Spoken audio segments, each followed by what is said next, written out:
Again, I go back to Darwin. One of my things recently that I've been reading is Darwin's Origin of Species, which is a quite amazing book if you read it from this position. Almost on every page in that book, Darwin outlining his huge great idea, he says things like, here is my proposal, my explanation for this and this and this. However, if it should one day be discovered that this and this and this will prove my theory wrong. In other words, he states all the way along what will count as evidence against. He's making his whole claim vulnerable. I think that's of huge importance. I wish I'd known that earlier. So, number 2 was science versus pseudoscience, falsifiability, confirmability, testability, and so on. Number 3 would be some understanding of the basic difference between the methods and philosophies of the natural sciences versus the social sciences.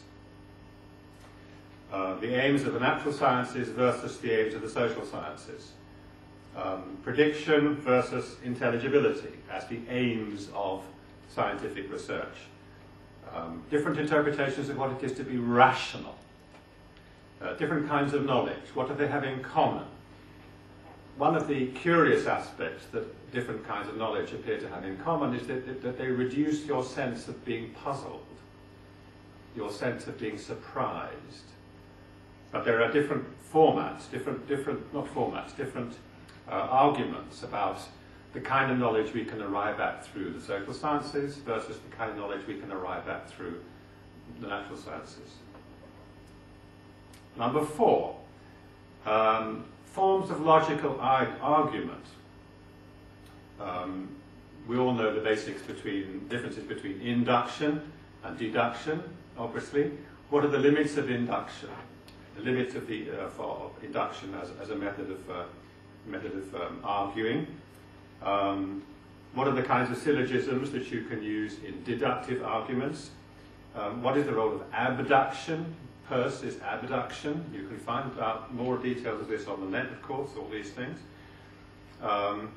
And added to this, I would want to be far more aware of logical fallacies.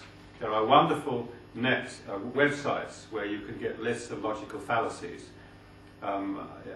These are basic traps that people tend to fall into, such as, for example, generalizing from an untypical case. It's a basic fallacy. There are many examples of it. And there are about, I think I gave my students a list once of 40 fallacies. And we went through the list. And I said, try and find an example of these ones, or these ones, or these ones. Everybody had to find an example of a fallacy in what they were reading. It's a wonderful intellectual exercise. We should be far more aware of how logically good are the arguments that we propose. That was number 4. Number 5, the whole notion of a hypothesis.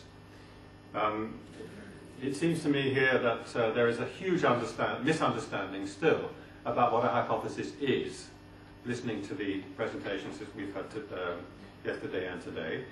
I would expect doctoral students to be very much aware of the different kinds of hypotheses that that exist, why one might reject a hypothesis, why one might think it has been confirmed, to what extent one's initial expectations of the probability of a hypothesis might affect the way you assess the results of your test.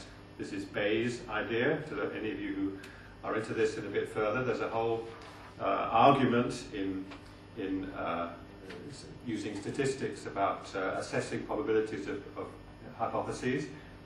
Differences between bold and cautious hypotheses.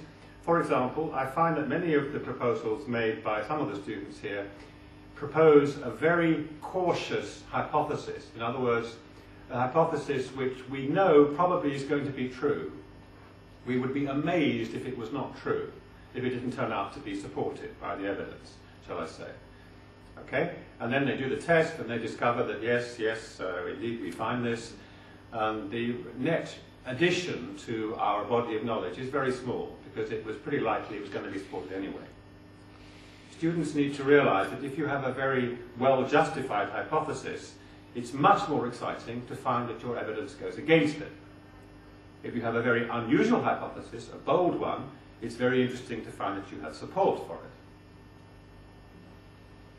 So I think we need to have a much more sophisticated understanding of the nature of a hypothesis, what actually counts as a hypothesis, and so on. And if you put those two together, number 4 was the question of argument, number 5 was the question of a hypothesis. It seems to me that some of the projects I've listened to really, although they're presented in terms of hypotheses, do not really have proper hypotheses. What they have is an argument. So why didn't they present them as an argument rather than a hypothesis? This is something which we've discussed with Anthony on various occasions, and I think we both agree that you don't need to start a research project with a hypothesis. You might wish to start with a hypothesis, you might wish to end with a hypothesis. If there is no hypothesis anywhere, that might be judged as a weakness, but many good research projects actually are built on the structure of creating and justifying a hypothesis, rather than starting with one and then trying to test it. So the project actually has the form of an argument, more or less, ending in a claim, which could perhaps be formulated as a testable hypothesis. That's a grand climax to a research project. That's fine, as one research design. Number 6 is the concept of a theory.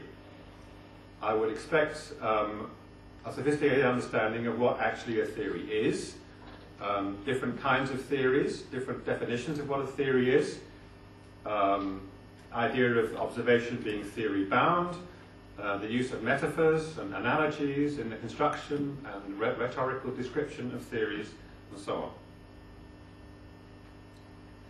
Number 7 would revolve around the concept of explanation. What kinds of explanation are there?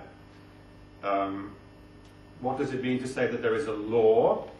What are the problems of the concept of a law? Why is it not only essential in the philosophy of science, but also extremely problematic? As soon as you begin to say, why do laws exist? Why does nature follow laws? Why does nature follow this law? It's very difficult to find answers. You could perhaps find more abstract laws, and then you say, well, why does the more abstract law exist? And you go up and up and up, and it's difficult to know quite where to stop. It's a very interesting, philosophical, problematic question. And I think people should be aware of why it's a problematic concept, connected, of course, to the notion of an explanation. Number 8 is the concept of a method. This is, again, something which has come up in the discussions of the minor dissertations. Many students seem to think that the more methods they can apply, the better the thesis is going to be. I think the record was 7. I was counting. I'm going to do this, and this, and this. And I thought, Jesus! You know, it's really not wise. It really is not wise. The minimum is 1. You must have a method. Fine. If you want to triangulate your data, you might have 2 or 3, but 7?